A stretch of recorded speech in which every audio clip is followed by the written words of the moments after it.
विहाय कामान्य, कामनाओं के जाल से भी ऊपर उठो।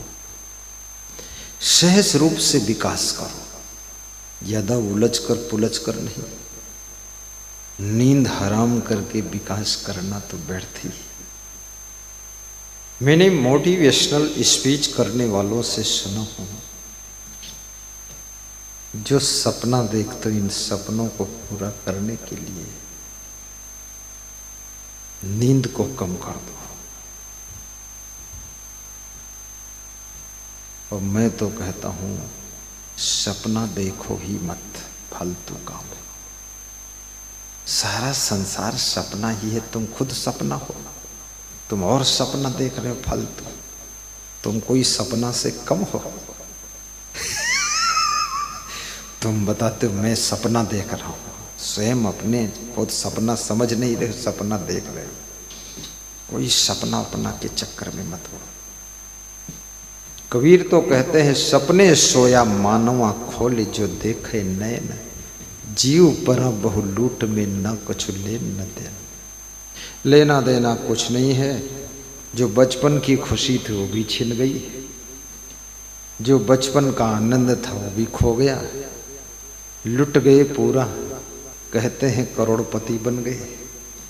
और हंसना सब भूल गया, खुश रहना भूल गया।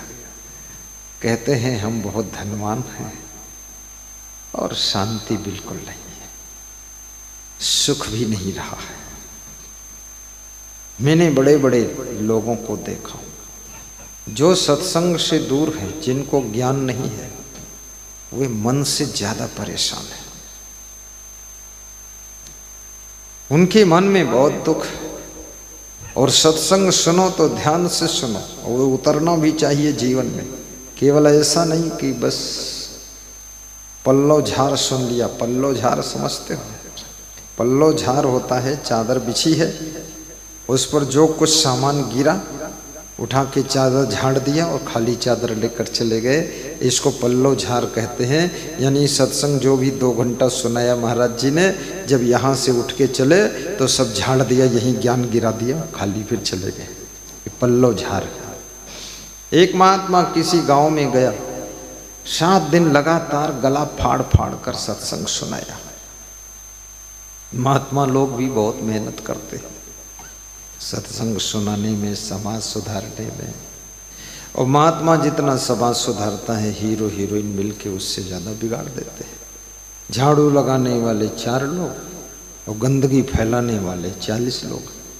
ये सफाई होगी कहाँ से? हीरो हीरोइन सब मोबाइल में गंदगी डाल रहे हैं, और सबका मन भी गंदा है, वो गंदगी में ही जाकर लग जाता है।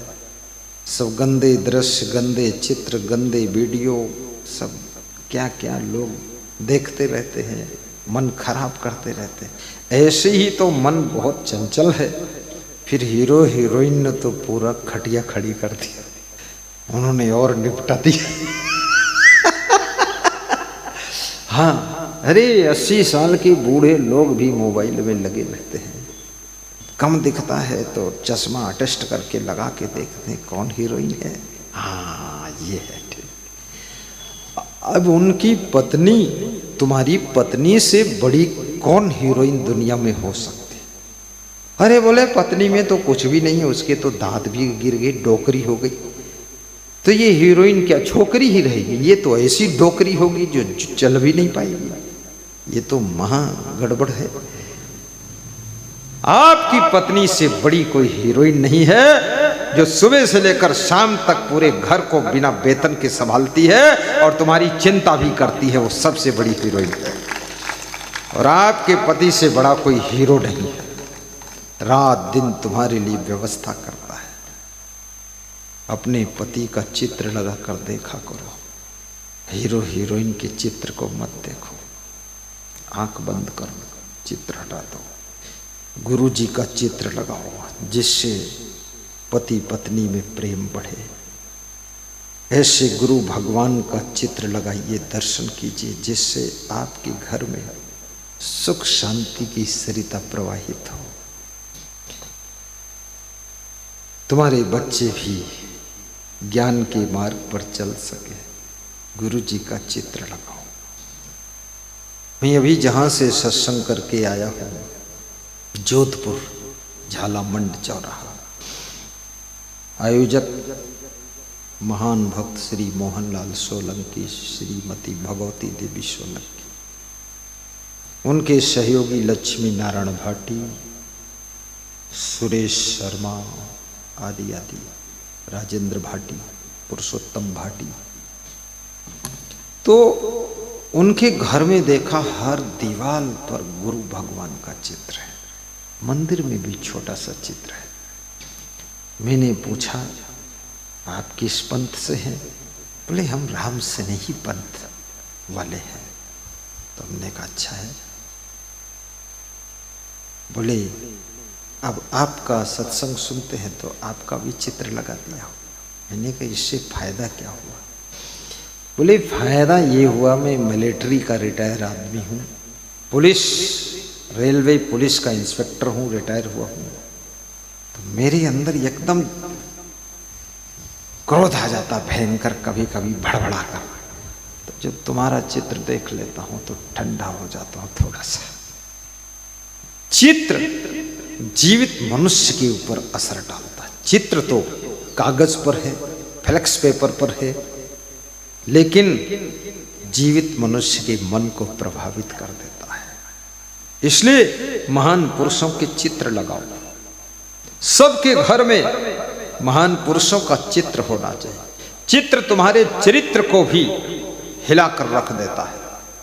गलत चित्र देख करके, गलत दृश्य देख करके आपके मन में गलतियां आना शुरू हो जाती है, और शुद्ध पवित्र चित्र को देख करके मन में पवित्रता आना प्रारंभ हो जाती है। इसलिए चित्र गुरु भगवान का हो, संत भगवान का हो, ऐसा चित्र लगाइए। जिन चित्रों में ज्ञान की बातें लिखी हो वे चित्र भी अपने घर में लगाइए। अभी मुझे पुस्तकालय के प्रबंधक से जानकारी मिली है कि उनके पास में ज्ञान की बातों के लिखे हुए चित्र बहुत से हैं और बड़े सस्ते चित्र दे रहे हैं। हर दीवार पर ज्ञान की बात। ज्ञान की एक लाइन तुम्हारी जिंदगी की लाइन को सुधार देती है। इसलिए डेली प्रवचन भी सुना करो। अपने मोबाइल में प्रवचन को सब्सक्राइब भी कीजिए। कितने लोग ऐसे हैं जिन्होंने प्रवचन गुरु जी का सुना है मोबाइल की? यूट्यूब में हाथ उठाकर बताओ। लगभग 40% लोगों ने सुना है। नित्य प्रवचन सुनिए, नित्य ध्यान करिए और नित्य दान करिए। नित्य ध्यान करने से मन की टेंशन कम होती है, चिंता कम हो जाती है, और नित्य प्रवचन सुनने से, नित्य ज्ञान श्रवण करने से धीरे धीरे आत्म ज्ञान हो जाता है। फिर कांटे भी फूल बन जाते हैं, और नित्य दान करने से धन का शुद्धिकरण होता है।